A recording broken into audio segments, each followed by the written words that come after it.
大河ドラマが好きすぎ、もう歴史が好きすぎで、税理士ですからビジネスコンサルされるんですね。でそういう時クライアントに対するこのコンサルのやり方とか、理解してもらい方なんかを歴史と大河ドラマから得てる人なんですね。でこれを長年ブログに書いてる人です。でこの方すごいのが、最初は勝手に大河ドラマ税理士って言ってたんですけど、ある日電話が NHK からかかってきて「おい、いやいや怒られるかと思ったら、もう今日からあなたは公認です」って言われたんですね。だからこれ使えるんですよ。こんなん怒られるに決まってるじゃないですか普通で実際にそのままずっとやってて、今でも、アメブロのブログランキングですけども、マーケティング経営部門では常に上位にいる人ですね。そんだけアクセスが多いということです。でこれなんかはもう本当個人丸出しの恒例なんですけども、ただ税理士っていう固い仕事を思い浮かべると、他の税理士が発信することよりずっと分かりやすいですよね。絶対忘れないですよね。でだんだん最初の入り口は大河ドラマなんだけど、この人だんだん深くしていく。そうするとだんだんファンになって、もう忘れません絶対。これがリピーターの構築ということですね。で重要なのは大河ドラマっていうことを、まあね、僕大河ドラマをかけて言われたら絶対分かんないですからね。分かりますか？分からないですよね山本さんなりの情報編集なんですよ、これは。で山本さんなりの個人としての人となりがブログに現れた例なんですね。自分が何から学び、そしてそれをどのように生かしていくか、なんでそのような考えっていうのを歴史と大河ドラマを通すことで非常に分かりやすくなる、自分のフィルターを通していくことですね。そうすると、効果が出やすい個人ですね。お店の場合はそのお店の個性とも言えるでしょう。とはいえ日本人っていうのはもう自己表現がすごい苦手な、民族だと思います。赤面症の人多いですからね。僕こんな喋り方してますけど、10年前赤面症だったんですよでなのでちょっとちゃんと自分の価値を理解するフレームワークっていうのを更新していこうかなと思います。これ結構簡単です。2つの質問を自分に対してみましょうっていうお話です。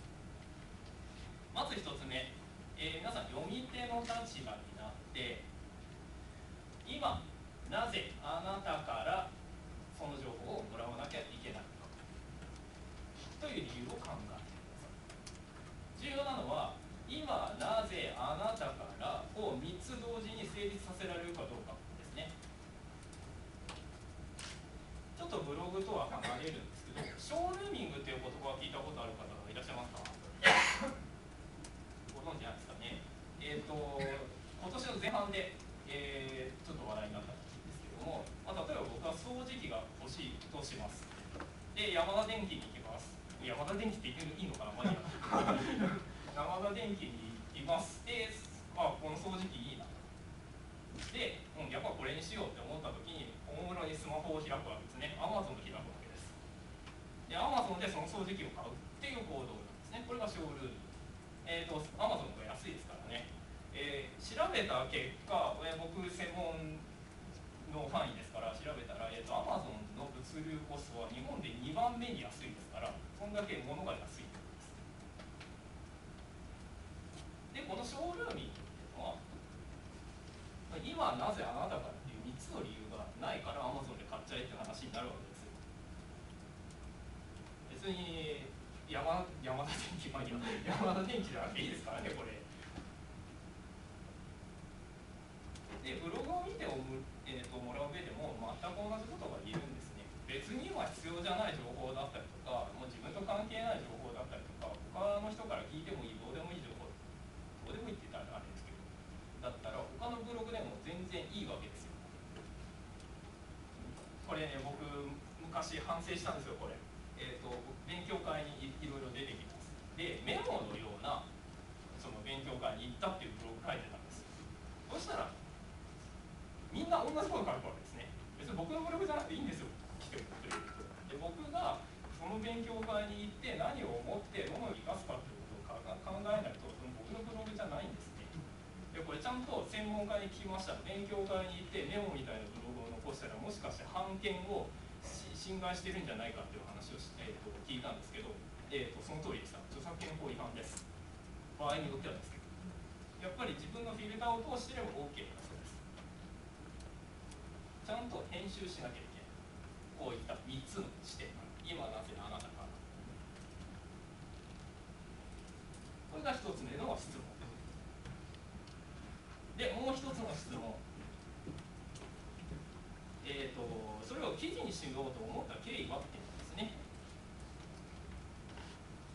その人の人となりや考えは先ほどの僕の話ですねのようにストーリー性がないとまず記憶には残りません。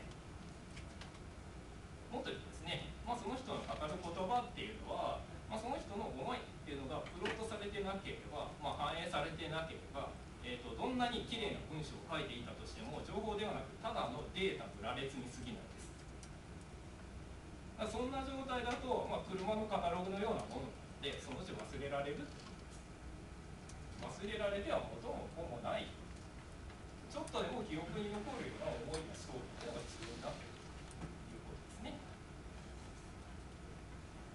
で、さっき言ったですね、多分もう皆さん山本康夫さんって名前を忘れたでしょう。でも大河ドラマ税理士を絶対覚えてると思いますよね。僕はストーリーを語ったから。なぜ書いてるかを語ったから。で、こうやって忘れられないようにしていかないとブログとしては成立しないよねってことですね。で、さてこの質問をするとき、2つの質問ですね、をするときの注意点があります。1つが、全部で5つかなあります。1つが自分の中で自問自答していてはダメです。出てきた2つ目、出てきた答えを積み重ねていく。もうとにかく書く。出てきて3つ目、出てきた答えは否定しない。思いついちゃったらもう流しとけってことですね。で、4つ目、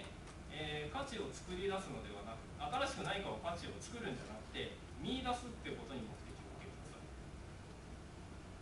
い。新しいことをするんじゃないですね。それまであった自分のことを思い返す。で、あとはその日にあったのが最高に面白かったってこととか、もうあったこともちゃんと記録に答えとして記録に残したことをいいです。やり方はこんな感じですね。いわゆるブレストと一緒です。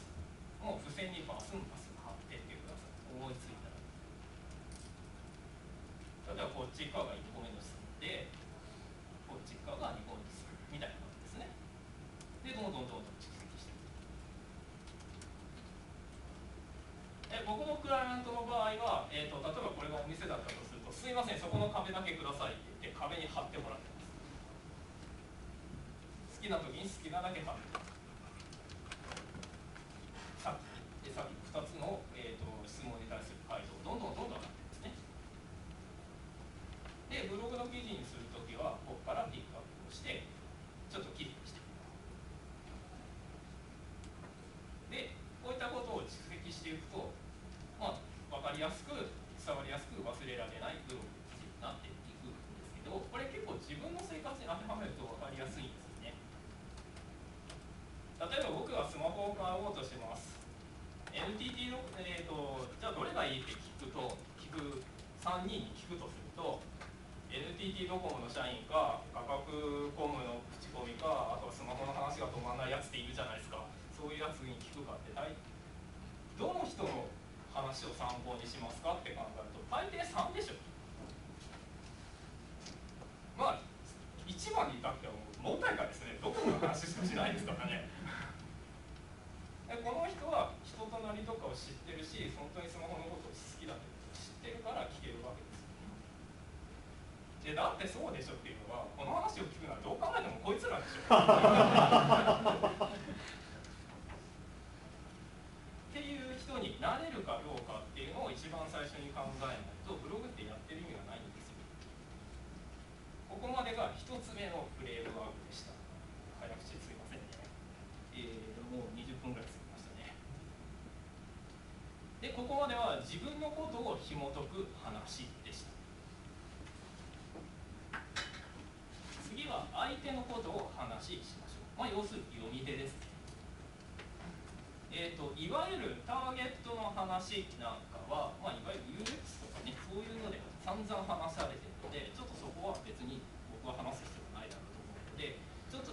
視点のお話をします。はい、先ほどリピーターの話をしましたね。ブログも繰り返し来てもらわないとやってる意味がありません。例えば自分のブログの読者の数を顧客だと捉えて、新規顧客とリピーターの人数を図に表してみたとします。こんな風な、三角が人数を表してますね。この青いところが人数を表して、これがそうです。こんな風な図になりそうだと思った人は残念ながら資料不足です。この図がですね、全ての事業に当てはまるのは多分人口増加が永遠に続く、社会構造のみです。なんでかっていうと、リピーターが増えても人気がずっと増え続けなきゃいけないから。仮想地域では絶対ありえないですよね。小さなお店の中はこうなりますよね。少数のリピーターさんにもう助けられて生きているというような図になるはずですよね。でもっと言うと、多分コンビニなんかこんなんなんですよ。めちゃくちゃ家近くにはコンビニがある人もそこしか行かないと。で新規はもうほとんど通りすがりの人。じゃあ2、3回で終わる人はまあいないでしょって話ですね。でブログの読者においてもこういうことを考えないといけない。どういうことかというと、自分のブログの読者になる人はどの辺が一番多くいるべきなのかっていうことですね。例えば企業の宣伝でブログを運営してたとして、その事業がリピーターによって支えられているのに、新規顧客向けの宣伝文句ばっかりがブログになってたとしたら、多分顧客の心はブログから離れていっちゃいますよね。ツイッターとかでケアしていく場合は別ですけど、そんなブログ読みたくないですからね。でそういった、層を、顧客の層との、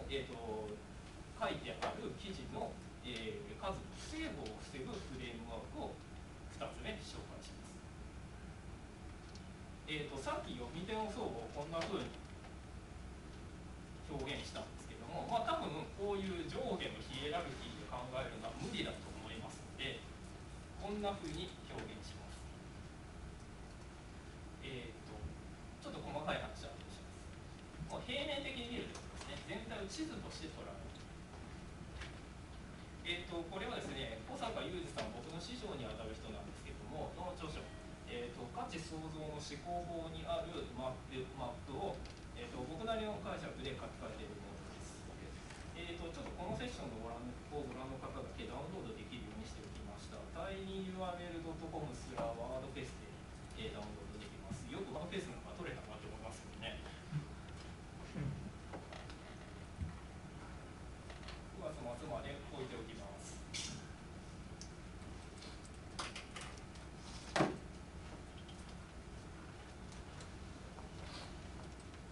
じゃあさっきの図の使い方を説明していきます。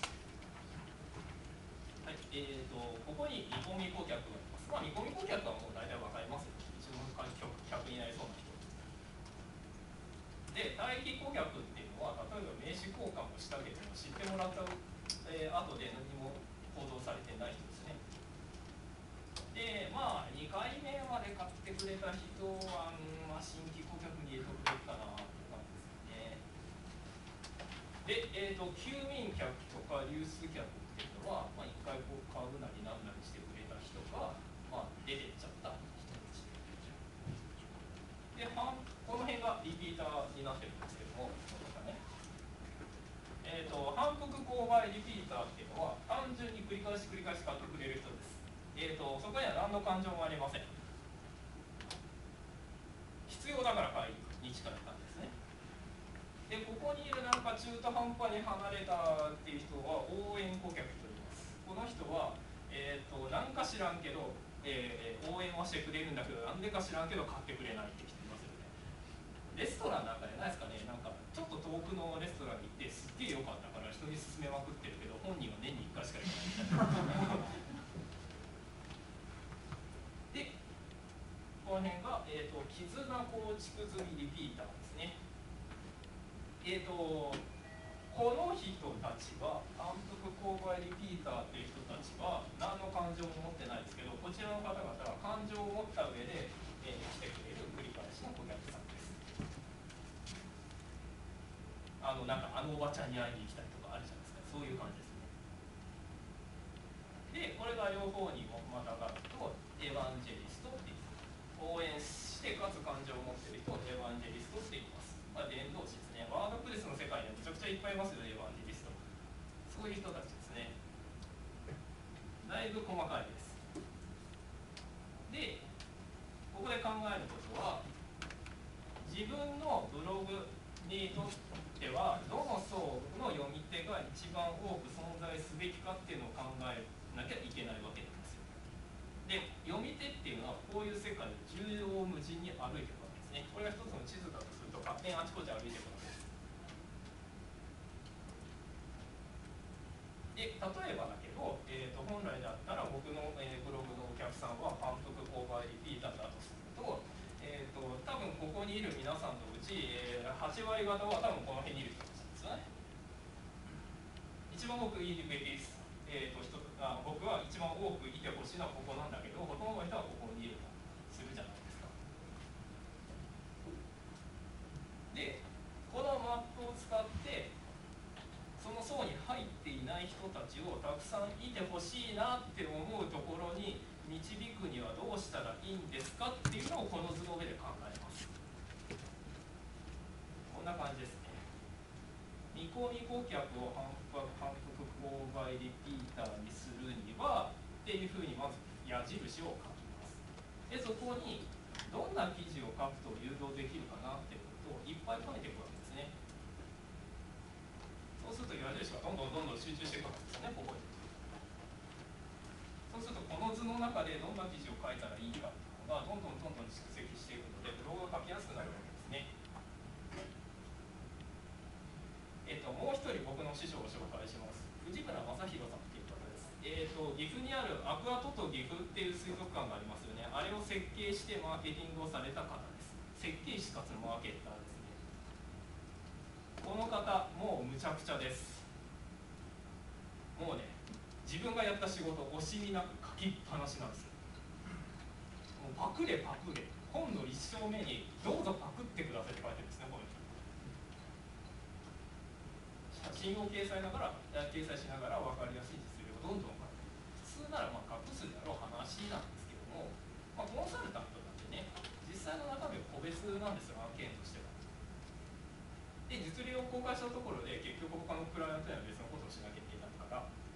公開しても問題ないでしょうっていうか、むしろこれをどんどん公開していった方が、応援顧客が増えるというふうに考えたらしいです。でそもそもですね、ウェブサイトっていうのはを含めてですね、全ての広報っていうのは知ってもらうことに注力しているだけでは多分もう無理な時代ですね。その中でどうやって顧客が育つかっていうことが重要です。単純に知ってもらうだけだともう発信とは言えない時代っていうことです。でこの図の中、さっき出したマップですね、図の中で読み手がどういうふうに育っていってほしいのかっていうことを考えて、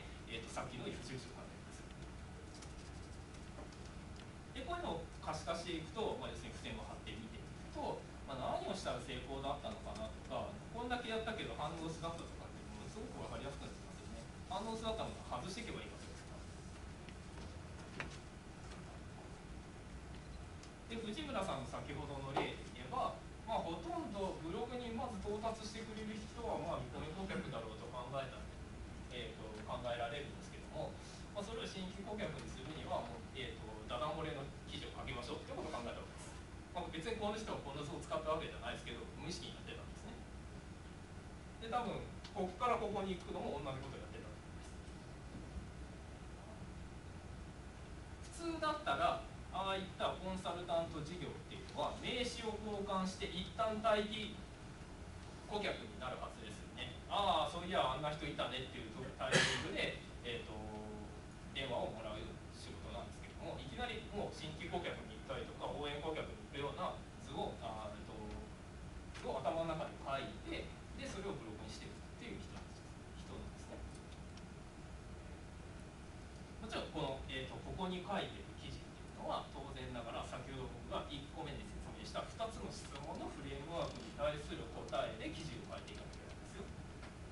報が連携しているというわけです。でまさにこれなんかはこんなことを考えてるわけですよね。こいつらのファンはもうみんなこういうことですよ。人類総エヴァンジェリストになれと思ってるわけです。こういう図になってるんですね。もうね、外側にいたお客さんがいきなりエヴァンジェリストになるような施策がガンガン出てるわけです。これブログの話ではないですけどね。で、この図のもう一つ肝なのは、いいことばっかりじゃなくて逆の効果も考えておくことができる。こんな記事を書いたら絶対これもう逃げるよねっていうのを先もって考えておくんですね。でこうしてさまざまなパターンをこのマップの上に書いていくことで、この図っていうのはもうあなた皆様方の一人一人だけのブログを書く上のルールブックになっているんですよ。よく企業のブログであるんですけども、今日あんた担当ねっていう感じで好きに書かせていると、ブログとブログの何ですか、中身が全く連携してない、もう好き勝手書いてる社長日記とか最近どうかなみたいなのも多いですけど、そういう感じになっていっちゃうんですよ。何のためにやってるブログか分かんなくなってで、僕のクライアントの場合もさっき壁をお借りしてって話をしたんですけども、このシートも壁に貼ってもらって好き勝手にやってもらってます。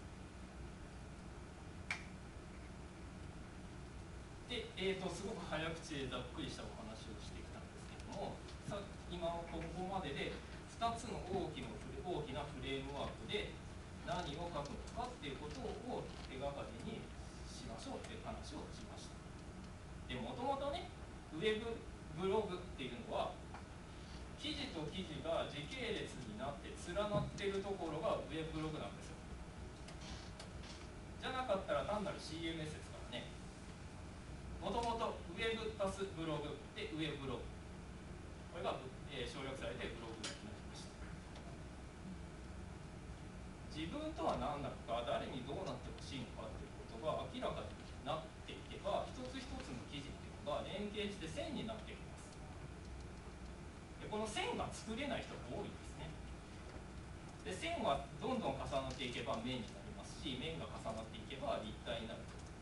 先が非常に見やすくなりますよね。でこれが先言った立体の状態になっていけば、時間をかけて作るものっていうのはもうどんな世界でも負の遺産かもしれないし、どちらか分かんないけど資産となりますよね。でも記事と記事がちゃんと連なってないとブログとは言えないわけです。点でしかないですからね。やっぱりブログじゃないわけです。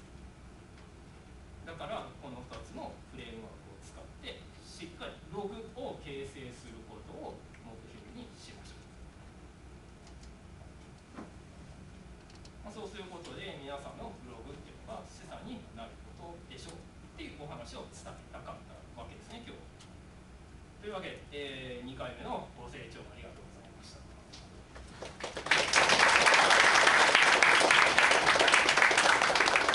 はい、ありがとうございました。なんかこう、あんまりワードプレスとか技術的な話じゃないけど、そういう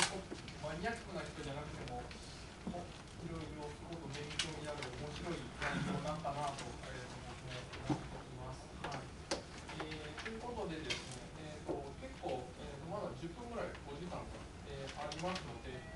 質疑応答がたっぷりできますので、何か質問事項などある方があれば、どんどん挙手をしていただきたいんですけれども、いかがでしょうか。